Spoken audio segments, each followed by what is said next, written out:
जब मैं उसको सोचती हूँ ना तो मेरी सांसें कांपने लगती हैं। मुझे लगता है जैसे अभी ज़मीन फटेगी और मैं धंस जाऊँगी। मैं जब थक हार कर हर रात 12 बजे के करीब सोने लगती हूँ तो उसका ख़्याल मेरी रूह को झंझोड़ के रख देता है कि अब वो किसी और को मैसर है जिसे मैं किसी और के साथ तसव्वुर भी नहीं कर सकती थी।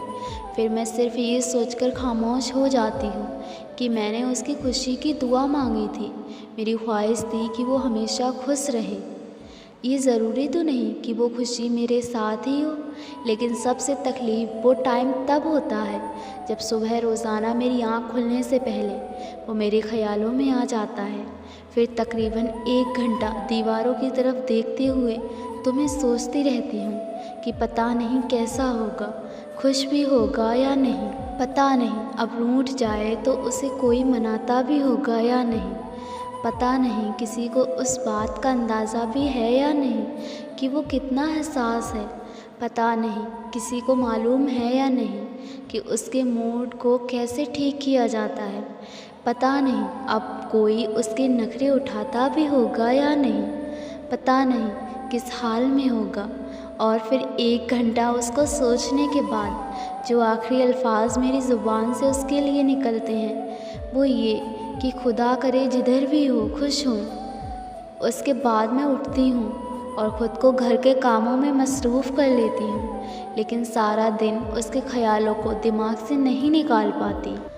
कभी कभी हम उस हद तक टूट जाते हैं कि दिल कुछ मांगना चाहना और सवाल करना भी छोड़ देता है।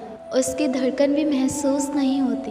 हम जिंदा तो होते हैं लेकिन ज़िंदगी के सारे रंग आँखों से बहने लगते हैं और इस दुनिया का हर इंसान आजमाइश बन जाता है।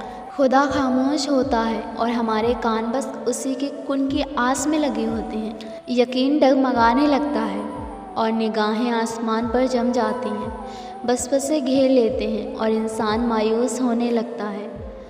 दर्द के बादल छूटते ही नहीं और आंसुओं की बारिश थमती ही नहीं। वक्त हमें जवानी में ही बूढ़ा करने लगता है और हम गहरे शिकवत के सदमे में किसी पागल इंसान की तरह बेखबर, बेफिक्र और बेसुकून वजूद को लिए बस जिए चले जाते हैं। उसको जीना नहीं कहते, उसे मरना भी नहीं कहते और इन दो के दरमियान रहना अज़ियत के सिवा कुछ नहीं होता।